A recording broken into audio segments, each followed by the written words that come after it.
The first introductory adventure for Tales of the Valiant, called Caverns of the Spore Lords, looks and plays almost exactly the same as any 5th edition short form adventure would, and we expect it to, with a few minor exceptions and tweaks that actually make it feel and look more like Tales of the Valiant. And I'm here to say, that's a good thing. Hi there fellow roleplayers and game masters, my name is Mr. Tarask and this is Caverns of the Spore Lord, an introductory adventure for Tales of the Valiant by Kobold Press for 4 to 5 first level characters, Tales of the Valiant characters, yes. First things first, you need the alpha release of Tales of the Valiant. If you back the Kickstarter of Tales of the Valiant, you have it in your inbox somewhere, maybe already on your download folder or whatever. If you don't, click the link in the description below and get it for like 10 USD or something like that. And then this adventure will only set you back $4.99, so $5. So for $15 you have the alpha release, which is pretty big, and then this first adventure, a short form adventure. Now, if you know me, you know I like short-form adventures. From Kobold Press, for example, Shadows of the Dust Queen, I can probably play this one with my eyes closed without the book. That's how many times I've played. It's like 3, 4 sessions, maybe even 5 sessions, depending on what the players do.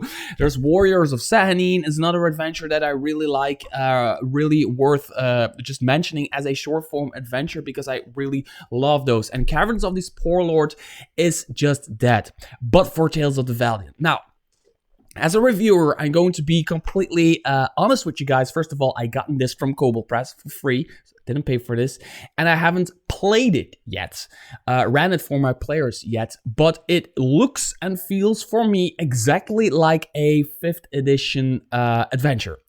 With some minor things that are not per se, that doesn't make it Tales of the Valiant for me, it just makes it more Kobold Press. But Tales of the Valiant, basically, to me, in my eyes and my brain, Tales of the Valiant is just very thorough, very good third-party content for 5th edition, basically. That's what it is for me.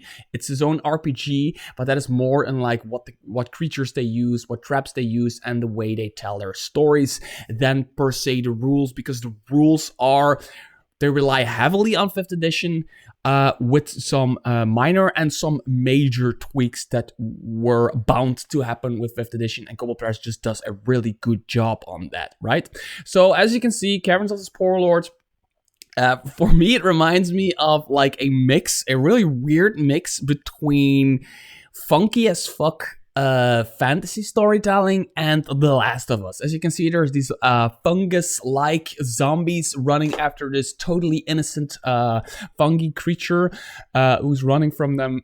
Really great cover art, and it really sets the tone of the adventure because that is basically what it's about. Now, first things first, let's talk about the plot for a bit. I will simplify it, I will dumb it down, I will probably murder it, but that's just for the sake of this video. Like the details and the plot twists and the other stuff, the really wacko, weird stuff from Kobold Press, you need to discover yourself by picking up the adventure. Now, basically, there is a little town here which has a grotto on one end that leads into a caverns system, and then they also have a well where they get the water from that leads into an underground river. The start of the plot is really simple and really like something you'd encounter in many different short form adventures, and that is the characters walk into a town and see that almost everybody has been infected by some kind of zombie-like curse, right? Some kind of zombie-like thing. A lot of these people are just running around and they look like fungi creatures from The Last of Us, and they devour and eat and slay or whatever everybody that comes into town, and almost all of the townspeople have died from this or are just like walking around being all fungi-like. There's a bunch of survivors still in like the biggest house of the city, is probably around here or something like that, where the players can gather information and all of that stuff. And what they discovered is that everybody who drank from the water from this well gotten sick. Now, up till that point, it's straightforward. It's recognizable. It feels really something that we know and trust as players. Like, oh, we walk into a town, everybody's a zombie. They drink from the poisonous water. Let's go unpoison the water, or get the person who poisoned the water and kill them, or whatever, right? But if the player players, they can look around a little bit, defeat some of the fungi creatures, find some treasure, all that stuff, right? And they can go into the caverns, but then they come into an underground, kind of another town, another city, where these fungi creatures live. These creatures, they kind of live on their own. They have their own little society going on. They have their own thing going on, right? They aren't hostile normally or anything. Now, since all of the people here have barricaded themselves outside of their of the village, or like inside a house in the village, these spore creatures, they basically did the same thing, because their leader also got infected by the same disease, but it has kind of a different effect on them. So what the leader did is they hid themselves away from their own village, because they started attacking people, and the leader was like smart enough to be quick about it and be like, I'm getting the fuck out of here. And they got some rubble in front of the tunnels and everything, and they just are now hiding. So we got these two camps, and here it becomes interesting, because the people here, they think that the mushroom folk are responsible for this. The people are like, the mushroom folk don't want us to live here, so they poison the water, blah, blah, blah, blah, blah, blah. But the mushroom folk think that the people here sent sick people down here in order to, like, get rid of the mushroom folk. So they both are in the same situation. They both are completely and utterly fucked, but they both don't know it. And it is up to the players to find out what happened exactly and come to the conclusion that, spoiler alert, somebody in the town who is a cultist who wants everything to rot and don't likes life or anything, has poisoned the water herself. And that's basically what they come to find out. So there's a bunch of paths the players can take. They can defeat the Spore Lord, who is like the ex-leader of this gang right here, of the mushroom folk. But they can also try to save him. And one way, if they defeat them, they become the mushroom folk kind of become hostile towards them. But if they save him but don't outright kill him, the players become heroes here, and they can even like get very rare mushrooms every now and then from them and all of that stuff. And it's the same for the village, basically. So it is, in a way, really straightforward, as in somebody poisoned the water and now everybody is a zombie. But it's also not straightforward, as in we got these two camps who are blaming each other, but they're basically in the same boat. Now, what makes it Tales of the Valiant? Well, at first glance, absolutely nothing. And I love that. I love that it feels like a 5th edition adventure. It has some minor tweaks. It has some stuff going on for it that I personally feel is just a proper game design, proper writing, just a natural evolution of adventure writing, and Kobold Press just leading the pack there, doing a pretty amazing job. What makes it Tales of the Valiant is mostly the creatures they use in order to do the adventure. So mainly these creatures, almost all of these creatures are in the alpha release of Tales of the Valiant. There's a few, like there's a creature here, it's more like an NPC, I'll talk about that a little bit later.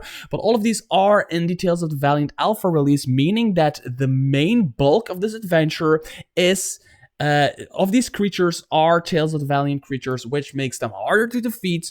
They're more hardcore. Combat will take a little bit longer, but they say in the start, somewhere around here, they say not everything has to be resolved with combat. There's a bunch of other stuff that players can do. Make sure to listen to the players when they come up with stuff that is not combat. Now, they do a few things really, really great here. First of all, just every now and then, in the middle of at the start of a page, they drop a NPC in here. So this NPC, has a place in the story. It's an important NPC.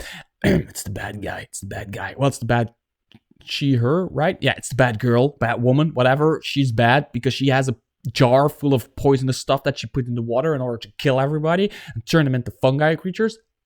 She bitch, right? So, and then there's another NPC who's like more of a tinkerer who likes tinkering with stuff. So these important NPCs are scattered through the adventure, not per se exactly at the moment that you need them. And I think it's really cool to just read here and you read on here, but then suddenly, and like in between the text, you're just reading, and then boom, in between the text, there's this NPC. Just a different block with the NPC. I really love it. But something that I also really love is the usability here in terms of, for example, there is an, like, when people come into the town, right? Hull Gig or something like that.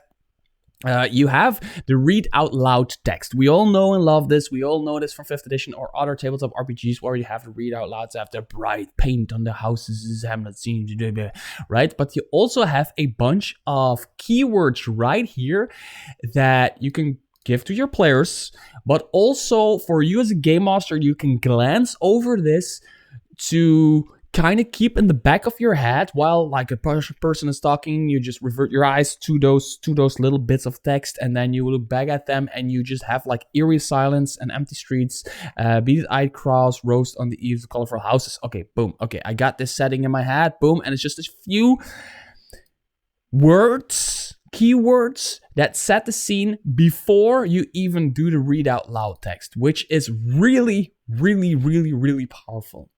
It's such a small thing, but they do it everywhere across the adventure.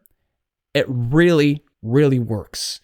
Here is the Longhouse, for example. Longhouse. What's a Longhouse? Center of town, twice the size of other houses. What's it? Friendly blue with navy trim. Boom. You got this picture in your head even before you start reading. In the town center, there's a Longhouse, painted blue and trimmed in navy.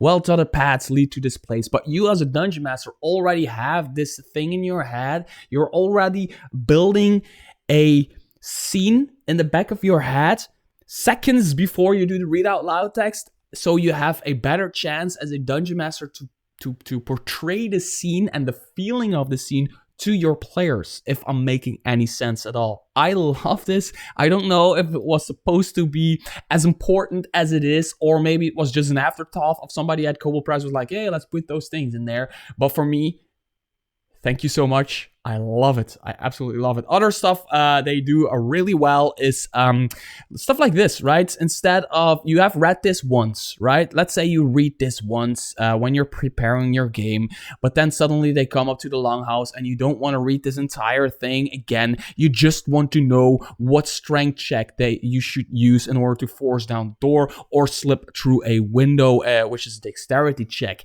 You just want to know that really quickly. And that is a issue I've always had with 5th edition adventures. Many adventures have that hidden, including my adventure, by the way. Isle of the Dreaded Curse has a little bit too much of that hidden inside of text blocks. I like that it is now scattered out, which is just proper evolution of adventure writing to me, right? So other than that, it is just a great storytelling. There's a bunch of like details that I'm not talking about in this preview, review kind of video look through. As you can see, there's more NPCs here that don't have art.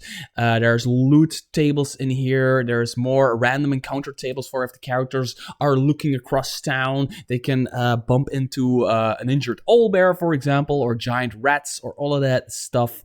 Yeah, there is these wacko creatures, which are in bold letters, so they're probably in the alpha release of Tales of the Valiant, and it is an adventure that hosts 20 pages with a bunch of great NPCs. For example, this is a this kind of reminds me of, what is that video game where you have that robot floating next to you with the voice of Peter Dinklage?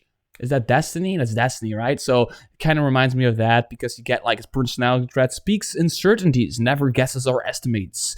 It's painfully honest, and all of they have their own ideals. They have the stuff they want, which is really, again, one of those things for a game master. It's really important because you can just really quickly glance at this and know what they want.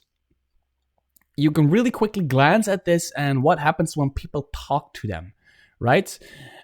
Which is so infinitely more powerful for a game master than to have everything in the back of the book, for example, where you have to go to the back of the book in order to get this NPC, where there's this entire stat blocks of whatever their background is, text blocks, whatever their background is, like who they are, whatever. No, here's just their personality traits, their bonds, their flaws, what they want, and what talking to them might mean, which I absolutely love. And other than that, there's a few items in here. There's magic items in here. There's the entire disease is written out here. And it is, I think, a very fun little adventure that I don't know how many sessions it would take to run through. But I'd say probably a few sessions, 2 or 3, maybe even 4 or 5 sessions. And I think it could be a really fun adventure to play as a first adventure for Tales of the Valiant by Kobold Press. Until next video, bye-bye.